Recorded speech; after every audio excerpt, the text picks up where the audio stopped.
திருச்சியில் நாம் தமிழர் கட்சி தலைமை ஒருங்கிணைப்பாளர் சீமான் செய்தியாளர்களை சந்தித்து வருகிறார். அதனை பார்ப்போம். ஓரணியில் தமிழ்நாடு எதுக்கு தரணும்? ஓரணியில் தமிழ்நாடு எதுக்கு? வீடு தேடி அரசு, வீடுதோறும் அரசு. ஒரு பாறை உந்து மேல அரசு முத்திரை ஏத்திக்கிட்டு இப்படி போற மாதிரி பல நூறு கோடி விளம்பரம். திரும்ப திரும்ப சொல்றேன், இந்த திராவிட கட்சிகள் செய்தி அரசியல்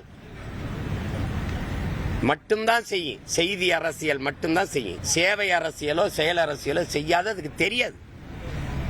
செய்தி அரசியல் தான். இவ்வளவு காலம் எங்க போச்சு? நீங்க வாங்க சென்னைக்கு, எல்லா தூண்களையும் மெட்ரோ அந்த தொடர் வண்டிக்கு போட்ட தூண்களில் எல்லாம் இந்த பக்கம் அந்த பக்கம் வெளிச்சம் பொருத்திய ஒரு கண்ணாடி விளம்பரம் வந்து ஐயா முதல்வர் படத்தை போட்டு ஒரு பாறை உண்டு மேல ஒரு தமிழ்நாடு அரசு முத்திரத்தை. வீடுதோறும் அரசு, வீடு தேடி அரசு, ரோடு தேடி மக்கள். யாரு? ஆசிரியர் பெருமக்கள் போராட்டம், விவசாய பெருங்குடி மக்கள் போராட்டம், எல்லாரும் ரோடு தேடி வந்து போராடிட்டு இருக்காங்க. இவங்க வீடு தேடி அரசு போயிட்டு இருக்கு. எதுக்கு போகுது வீடு தேடி?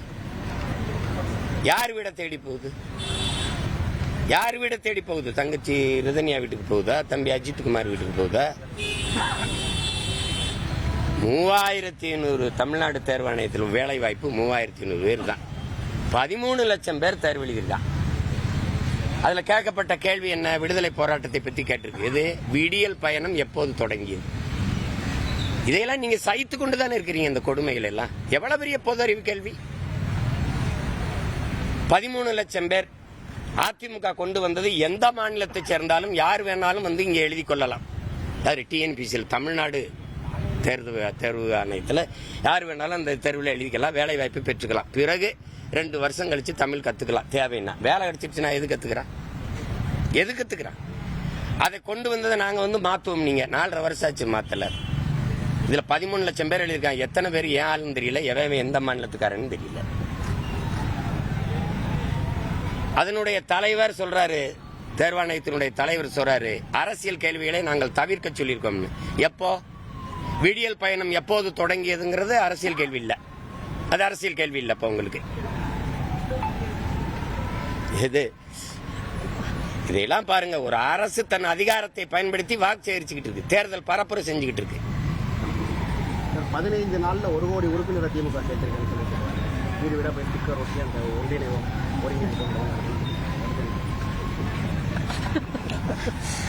ஒரு கோடி உறுப்பினர் சேர்த்துட்டீங்க. ஏற்கனவே 1.5 கோடி உறுப்பினர் வச்சிருக்கீங்க. ஓட்டுக்கு காசு உடுப்பில இல்லையா?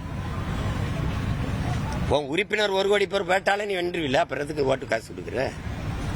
சரி, நானும் பேசுறேன், ஐயா ஸ்டாலின் பேசட்டும், தம்பி உதயநிதியும் பேசட்டும்.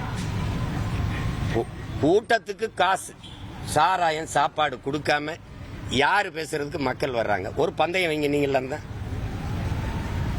நீ ரோடு ஷோ போட்டுட்டு இப்படி திரும்பணும்னு எல்லாம் அப்படி போயிட்டு இருக்க. அவ்வளவுதான். ஒரு 1/2 மணி நேரம் ஒரு அம்மா எல்லாம் வந்து உட்கார்ந்துருக்கு. யாரு வரா? கலைஞர் வராராம். ஏன்னா சனமெல்லாம் போயிடுச்சு, நடக்க முடியல, இருக்கேன், திருப்பி இப்படிதான் வரணும், போய் சேர்ந்துக்கிருவேன். எவ்வளவு?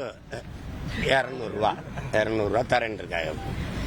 மக்களை பிச்சைக்கார கூட்டமாக்கிட்டு மானங்கட்டு தன்மானத்துக்காக உயிரை விட்ட ஒரு கூட்டத்தை மானங்கட்டு 200 500க்கு கையேந்திர கூட்டமா மாத்திவிட்டு மானங்காக்க வாங்க ஓரணியிலன்ட்டு. மானங்காக்க வர்றோம், மண் காக்க வாரோம், மொழி காக்க வாரோம். ஓரணியில யார்கிட்ட இருந்து? உங்ககிட்ட இருந்து காக்க. உங்ககிட்ட இருந்தா சரி. பாஜகவுடைய கருத்தை பேசாம எந்த கருத்தை பேசுவார்? பாஜகவோட கூட்டின்னு வச்சுட்டாரு. அவன் 26க்கு பிறகு 2 ஆண்டு வலிமையான அதிகாரத்தை வச்சிருப்பாங்க. அதோட நயந்து போய் தான் ஆட்சியை நடத்தணும். இல்லைன்னா இங்கிட்டு வர ஈடி இங்கிட்டு வரும். உங்களுக்கு தெரியாதா? அப்புறம் என்ன? இதை ஏன் ஒரு குறையா சொல்லுங்க? இதான் அவங்க செய்ய முடியும். பயத்தின் காரணமா தான் செய்யறாரா? இல்ல, அளவு கடந்த துணிச்சலின் காரணமா செய்யறாப்ல. 2026க்கு பிறகு அதிமுக ஆட்சிக்கு வருதுன்னு சொல்றீங்களா? எது? வார்த்தைகள் வந்து அப்படி புரிஞ்சுக்கிறீங்களா?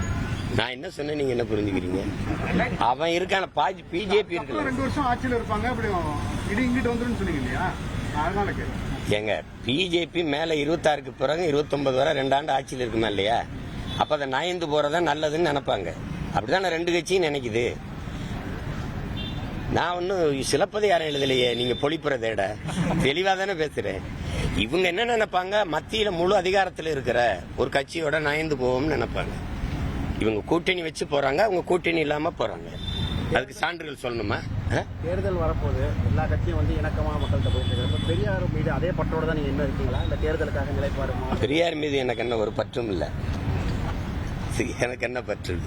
என் மொழியை சனியன்னு சொன்ன அதை ஒழிக்கணும்னு சொன்னவரோட என்ன பற்று?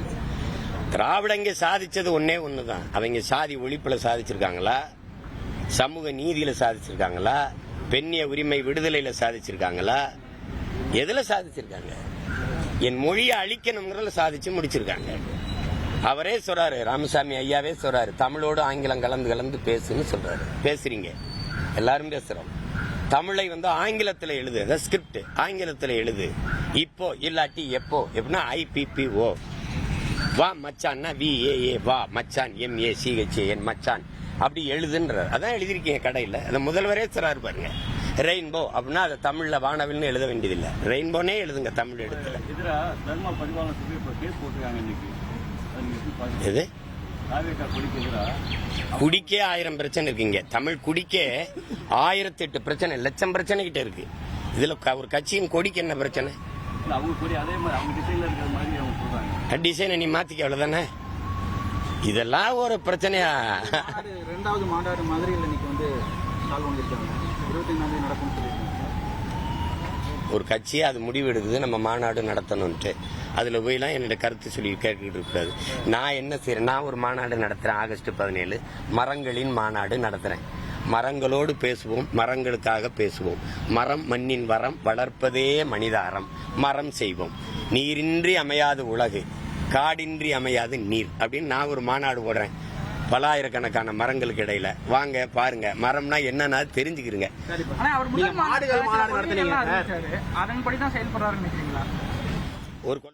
உங்கள் தந்தி ஒன் தொலைக்காட்சியில் அண்ணாமலை தினமும் மதியம் 12 மணிக்கு காண தவறாதீர்கள். அதிமுக்கிய விவரங்களை அனைவருக்கும் புரிய வைக்கும் பாட்காஸ்ட். தவிர்க்க முடியாத முதல் மக்கள் வளைகுடா நாடுகள் பிரான்சிஸுக்கு பிரியா சம்பவங்களை தேடி களத்திற்கே உங்களை அழைத்து செல்லும் ஸ்பாட்லைட். அங்க இருக்கக்கூடிய கள விவரங்கள் என்ன? அமலாக்கத்துறை கடந்த 5 வருஷமாவே சார் எனக்கு ரொம்ப பிடிக்கும் அவர் வர்றதுக்காக. எங்களுடைய நியாயமான கோரிக்கை. Even at the cost of stopping. பார்வையாளர்களையும் செய்திக்குள் பங்கெடுக்க செய்யும் மக்கள் குரல். 50 ரூபாய் எங்களுக்கு தண்ணிக்கு ஒரு தீர்வே இல்லங்க. 10 வருஷமா எங்களுக்கு சரியான ஒரு விடிவு கிடைக்கவில்லை. 60,000 ஏக்கருக்கு தான் கேட்கிறோம், பிச்சை கேட்கறாங்க. புத்தம் புதிதாக வித்தியாசமாக ஹெலிகாப்டர்களின் உதவி என்ன படிக்கலாம்ன்றதுல பேரண்ட்ஸும் என்கரேஜ் பண்ணணும், ஸ்டூடெண்ட்ஸும் தேர்வு செஞ்சு. எனக்கும் சீமானனுக்கும் பெரிய வித்தியாசம் இல்லைங்க. ஒரு பாயிண்டா சொல்லணும், உங்களுக்கான தலைவர்களை பொழுதுபோக்கு தளத்தில் தேடாதீர்கள், போராட்ட களத்தில் தேடுங்கள். அனைத்தும் உங்களுக்காக. எப்போதும் இணைந்திருங்கள் தந்தி டிவியுடன்.